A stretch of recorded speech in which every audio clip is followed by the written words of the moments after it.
끝으로 나의 형제들아 주 안에서 기뻐하라. 너희에게 같은 말을 쓰는 것이 내게는 수고로움이 없고 너희에게는 안전하니라. 개들을 삼가고 행악하는 자들을 삼가고 몸을 상해하는 일을 삼가라. 하나님의 성령으로 봉사하며 그리스도 예수로 자랑하고 육체를 신뢰하지 아니하는 우리가 곧 할례파라. 그러나 나도 육체를 신뢰할 만하며 만일 누구든지 다른 이가 육체를 신뢰할 것이 있는 줄로 생각하면 나는 더욱 그러하리니 나는 8일 만에 할례를 받고 이스라엘 족속이요 베냐민 지파요 히브리인 중에 히브리인이요 율법으로는 바리새인이요 열심으로는 교회를 박해하고 율법의 의로는 흠이 없는 자라. 그러나 무엇이든지 내게 유익하던 것을 내가 그리스도를 위하여 다 해로 여길 뿐더러 또한 모든 것을 해로 여김은 내 주 그리스도 예수를 아는 지식이 가장 고상하기 때문이라. 내가 그를 위하여 모든 것을 잃어버리고 배설물로 여김은 그리스도를 얻고 그 안에서 발견되려 함이니 내가 가진 의는 율법에서 난 것이 아니요 오직 그리스도를 믿음으로 말미암은 것이니 곧 믿음으로 하나님께로부터 난 의라. 내가 그리스도와 그 부활의 권능과 그 고난의 참여함을 알고자 하여 그의 죽으심을 본받아 어떻게 해서든지 죽은 자 가운데서 부활에 이르려 하노니 내가 이미 얻었다 함도 아니요 온전히 이루었다 함도 아니라 오직 내가 그리스도 예수께 잡힌 바 된 그것을 잡으려고 달려가노라. 형제들아 나는 아직 내가 잡은 줄로 여기지 아니하고 오직 한 일 즉 뒤에 있는 것은 잊어버리고 앞에 있는 것을 잡으려고 표대를 향하여 그리스도 예수 안에서 하나님이 위에서 부르신 부름의 상을 위하여 달려가노라. 그러므로 누구든지 우리 온전히 이룬 자들은 이렇게 생각할지니 만일 어떤 일에 너희가 달리 생각하면 하나님이 이것도 너희에게 나타내시리라. 오직 우리가 어디까지 이르렀든지 그대로 행할 것이라. 아멘. 오늘 이 말씀 빌립보서 3장 1절로 16절 말씀에 1절을 보시면 이렇게 말씀하고 있습니다. 끝으로 나의 형제들아 주 안에서 기뻐하라. 너희에게 같은 말을 쓰는 것이 내게는 수고로움이었고 너희에게는 안전하니라. 그래서 끝으로라는 건 마지막이라는 게 아니라 새로운 걸 다시 덧붙여서 말하려고 하는 그런 의미가 이 원어 속에는 있어요. 그런데 어떻게 하라고요? 주 안에서 기뻐하라. 우리 한번 다 같이 해볼까요? 주 안에서 기뻐하라. 주 안에서 기뻐하라는 이유는 우리가 세상의 조건을 보고 기뻐하기에는 없을 때가 있어요. 조건이 작년보다 금년이 더 어렵고 작년보다 금년이 더 늙었고 작년보다 마이크가 갑자기 확 작년보다 금년이 더 몸이 안 좋고 이러면 기뻐할 조건이 없어지니까 기뻐하지 않게 되거든요. 그런데 조건을 이야기하지 않고 주 안에서 기뻐하라는 거예요. 그 말은 주님과 우리의 관계, 우리의 신분을 놓고 기뻐하라는 겁니다. 그러니까 돈이 생겨서 기뻐하고 취업이 돼서 기뻐하는 게 아니라 내가 하나님의 자녀인 것이 기쁘고 내가 예수 그리스도의 그 보혈의 피로 죄씻김 받은 것이 기쁘고 내가 오늘도 나는 천국에 갈 수 있는 아무 자격 없는 나에게 그 은혜를 주신 것이 기쁘고 이것이 바로 주 안에서 기뻐하는 거예요. 또 한 걸음 더 나아가서 이 기쁨은 포도나무 비유처럼 요한복음 15장에 이런 말씀이 있거든요. 우리가 주 안에 거하고 주님이 우리 안에 거하면 무엇이든지 원하는 대로 구하라. 그리하면 이루리라. 그 주 안에서라는 표현이 바로 그 얘기예요. 이것을 요한일서에 가서 보니까 그 주 안에서 있는 것을 어떻게 우리가 할 수 있는가? 성령이 우리 안에 거하시면 우리가 주 안에 거하는 것을 알 수 있다고 그래요. 그래서 여러분 이 아침에 새벽에 기도하면서 성령이여 나를 충만케 하옵소서. 그러면 어떤 어려움이 있어도 내게는 문제가 심각하다 할지라도 우리는 기도하고 나면 하나님이 부어주시는 조이풀한 것이 그냥 나를 기쁘게 확 이 기쁨의 샘물이 내 속에서 끌어올려지는 거예요. 전에는 몰랐던 내 속 깊은 심령 속에 샘물이 있는 거예요. 메마르지 않는 샘물. 성령이 내 속에서 팍 터지는 순간 그 기쁨의 샘물을 우리가 길어 올리게 되는 거예요. 그러면 예수님 때문에 기뻐요. 하나님이 나를 알아주신다는 게 기쁘고, 이 세상에 많고 많은 70억의 인구 중에 하나님이 나를 택해 주셨다는 게 기쁘고, 오늘도 내가 기도할 수 있었다는 게 기쁘고, 우리는 기쁨을 조건을 가지고 생각한다면 기뻐하지 못할 일들이 너무너무 많아요. 왜냐하면 이 세상은 고난의 바다거든요. 이 세상은 슬픔으로 걸어가게 돼 있어요. 이 세상을 바라보면, 사람을 봐도 세상을 봐도 우리는 만족할 수가 없어요. 그런데 오직 주님만 바라보면 그것 때문에 우리는 기뻐할 수가 있는 거예요. 그래서 여러분, 오늘도 주 안에서 기뻐할 수 있는 여러분이 되시기를 간절히 바랍니다.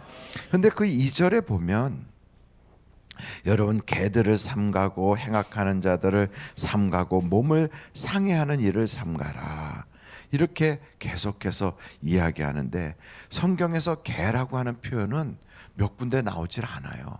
근데 그것은 거의 욕이에요, 욕.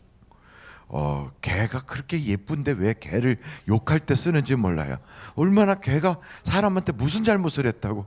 개는 사람을 배신하지 않습니다. 밥만 잘 주면 주인한테 볼 때마다 할렐루야 부르고, 주인이 그렇게 돈을 열심히 벌어가지고 와도 애들은 코빼기도 안 내봐도 개는 먼저 뛰어나와서 그냥 할렐루야 불러요. 이렇게 사랑스러운 개를 왜 이런 데다 붙이느냐, 이렇게 생각할 수 있는데, 이스라엘 사람들, 유대인들은 이방인들을 뭐로 표현했냐면 개라고 표현했어요. 그리고 여기에 뭐라고 그러냐면 행악자, 이방인들에 대한 표현이에요. 그렇게 표현한 그 유대인을 가리켜서 사도 바울이 거꾸로 너희가 개다는 거죠. 너희가 행악자라는 거예요. 왜요? 하나님의 은혜를 헛되이 받았으니까. 우리 하나님께서 우리에게 당신의 아들 하나밖에 없는 예수님을 주셔서 그를 통하여 우리의 행위와 공로 없어도 믿기만 하면 구원받게 해주셨는데, 너희는 어찌하여 그렇게 자유를 얻은 우리에게 또 와서 노예가 되도록 할례 받아야 구원받는다, 율법을 지켜야 구원받는다, 안식일을 지켜야 구원받는다, 유월절 지켜야 구원. 왜 이런 자꾸 행위를 끌고 들어오느냐? 그러므로 너희가 행악자다. 왜? 하나님의 은혜를 자꾸만 감소시키니까. 예수님이 부족합니까? 예수님 한 분이라면 세상에 그 어떤 것 가지고 비교할 수가 없어요. 그래서 우리는 예수님 한 분으로 만족합니다. 그래요. 그 만족한다는 그 표현으로는, 첫째, 구원에 조금도 부족이 없다는 거예요. 예수님만 믿으면 구원받을 수 있는 거예요. 그런데 거기다가 행위를 해야 된다고 하는 사람은 예수가 뭔가 부족하니까 자꾸 내가 덧붙여야 되는 걸로 생각해요. 여러분, 우리가 나가서 전도를 많이 해가지고 14만 4천 명을 만들어야만 구원받는다고 주장하면 예수님이 부족해서 그럽니까? 아니에요. 우리를 구원하시기에 넘치도록 우리 주님은 풍성한 분이에요. 천하보다 귀한 분이에요. 할렐루야. 그러므로 예수님에겐 조금도 부족함이 없어요. 우리가 거기다 뭔가 덧붙여야 되는 줄 알아요. 안식일을 지켜야 되는 줄 알아요. 아닙니다. 우리가 병들어 병원에 누워서 마지막 숨을 넘어가는 그 순간에도 예수를 믿기만 하면 구원받는 거예요. 평생을 강도로 살았던 사람도 십자가상에서 내가 당신을 믿는다고, 당신의 낙원에 이를 때 나를 기억해 달라면 그날로 바로 천국 갈 수 있는 능력이 예수님으로부터 나오게 되어 있는 거예요. 그러므로 우리 주님은 부족함이 없어요. 근데 거기다 자꾸 덧붙여서 할례를 받아야 된다고 그러고, 유월절을 지켜야 된다고. 제가 왜 그 얘기하냐면, 유월절 지키자고 하는 건 하나님 교회가 그러고, 안식일을 지켜야 된다는 건 안식교가 그러고, 그리고 할례를 받아야 된다는 건 유대교인들이 그러고. 근데 우리는 오직 그거 다 아니다 이거예요. 예수만 믿으면 구원받는 거예요. 여러분, 예수 외에 우리가 더 필요한 게 뭐가 있어요? 성경은 우리에게 뭐라고 말씀하시냐면, 우리 주님께서 구원 얻을 이름을 우리에게 예수 외에는 준 적이 없어요. 예수만 믿으면 구원받게 돼 있어요. 그 구원이란 말 속에는 죽어서 천국만 가는 게 아니에요. 여러분, 죽어서 천국 갈 수 있도록 하나님이 보장해 주셨다면 이 땅에서 살지 못하게 하겠습니까? 아닙니다. 하나님은 미래를 보장해 주셨으면 현재도 보장해 주시는 거예요. 미래만 하나님이 아니라 지금도 과거도 미래도 다 동일하신 하나님, 변함없는 하나님이에요. 그 하나님 앞에 우리가 기도하면 오늘도 그 예수의 이름으로 응답이 오는 거예요.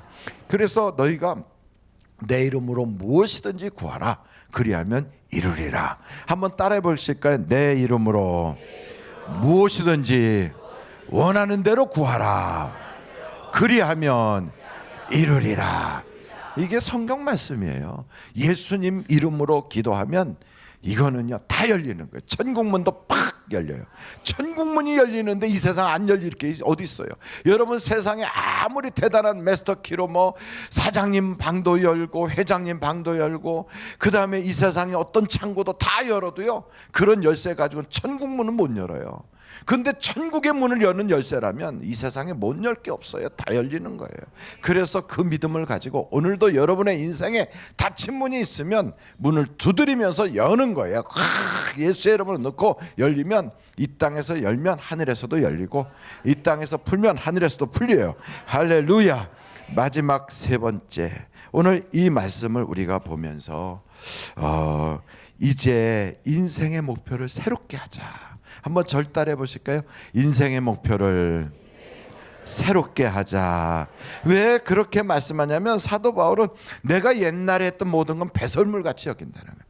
그건 다 내가 옛날에 나 할례도 받았고 나 베냐민 집하고 나 히브리 사람 중에 히브리 사람이고 난 율법으로 못하는 게 없어. 가말리엘 학궁에서 배운 게 그게 다야. 엄청나게 잘해요. 이 사람은 로마 시민권도 가지고 있고 히브리어도 하고 헬라어도 하고 이중국어도 하는 사람이에요. 요즘도 여러분 이중국어 정도 하면 사람이 똘똘하다 그러잖아요. 그런데 그 옛날에 2000년 전에 사도 바울은 철학자들하고 논쟁을 해도 지지 않을 만큼 엄청난 학식을 가지고 있어요. 그런데도 뭐라고 하냐면 그건 다 여기 보니까 배설물을 한자로 뭐라고 그래요? 똥 그래. 똥. 아이고 아버님 똥 드세요 막 이런 것도 있다고 그래요, 명절에. 그런데 여러분, 그런 똥이 아니에요. 이건 완전히 썩을 똥이란 말이에요. 썩을 똥.